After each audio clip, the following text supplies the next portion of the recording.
Bonjour, nous nous retrouvons aujourd'hui pour l'avant-dernier chapitre de Enemy ou Boyfriend.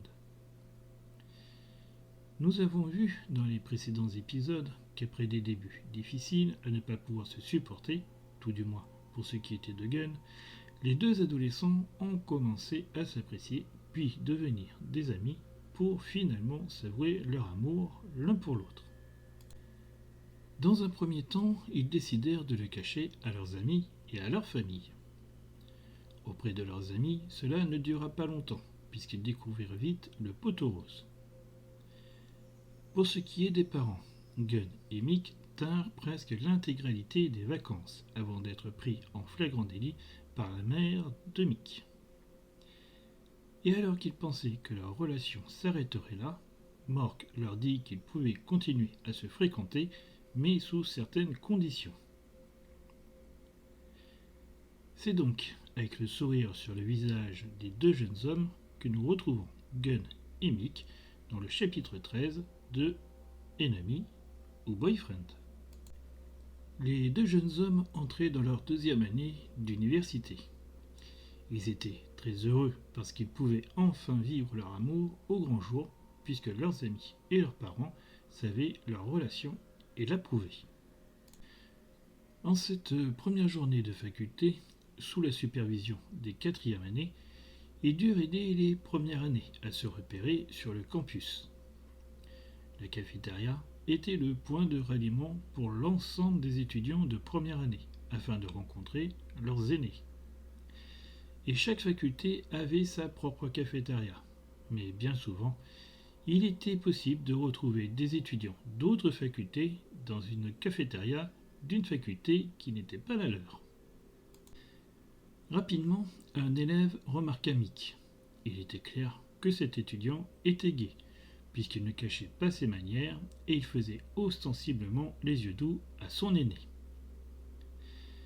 Gunn n'était pas loin et vit toute la scène, et visiblement irrité par ce qu'il voyait, il se rapprocha de Mick et fit comprendre à l'étudiant que c'était chasse gardée. Loin de se laisser distraire, il en profita pour pousser Gunn et prendre Mick par le bras pour la mener plus loin. Gunn vit rouge et courut derrière Mick et l'étudiant, les rattrapa et prit le première année par le col en lui faisant bien comprendre que Mick était son petit ami et qu'il était hors de question qu'il s'en approche à moins de 3 mètres.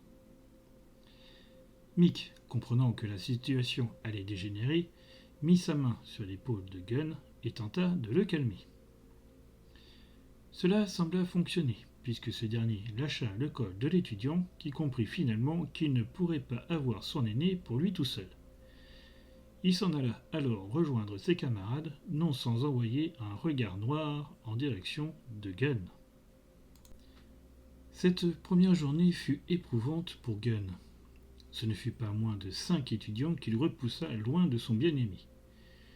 Pour Mick non plus, la journée ne fut pas facile. Entre les amoureux et conduits, et ceux qui tentaient leur chance avec Gunn, ce fut fatigant. Ils furent bien contents de retrouver leur appartement pour se reposer. Les jours qui suivirent, ce fut plus calme, et ils purent entièrement se consacrer à leurs cours. Cependant, certains étudiants et conduits n'avaient pas dit leur dernier mot, et, seulement quelques semaines après le début des cours, plusieurs garçons, et même quelques filles de première année, vinrent attendre soit Gunn, soit Mick à la fin des cours. Il leur fut difficile de leur échapper, certains les poursuivant jusqu'à la cafétéria et parfois même jusqu'à l'entrée de leur condo, ne pouvant pas aller plus loin car repoussés par l'agent de sécurité qui veillait au calme de la résidence. Tout au long du premier semestre, il en fut ainsi.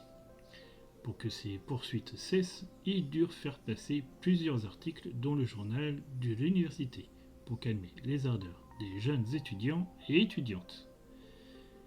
Les examens de fin de semestre passés, ils purent profiter de plusieurs jours de vacances pour aller se reposer au calme de la villa de leurs parents. Ce fut un vrai moment de repos pour les deux jeunes hommes. Ils purent ainsi reprendre des forces pour affronter le deuxième semestre. Et le semestre fut difficile pour Gunn et Mick. Ils eurent plus de difficultés à comprendre les cours, et ce fut avec l'aide de leurs amis et de leurs aînés qu'ils réussirent à s'accrocher. La fatigue se faisait ressentir, et il n'était pas rare qu'ils rentrent à l'appartement directement après les cours, ne profitant même pas des soirées avec leurs amis. Ils mangeaient, se douchaient et ensuite se couchaient. Cela dura presque jusqu'au moment des examens.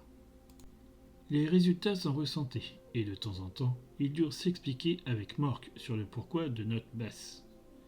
Devant les explications que Mick et Gunn donnaient en facecam à leur père, celui-ci fut compréhensif et leur donna quelques astuces. Les conseils donnés furent utiles, et ce fut avec moins de difficultés qu'ils passèrent leurs examens et qu'ils les réussirent. Voici les vacances qui arrivent. Les deux jeunes hommes vont se reposer et profiter de la piscine et partir même quelques jours vers Phuket. Il faudra attendre le prochain chapitre pour connaître la suite et la fin des aventures de Gunn et Mick.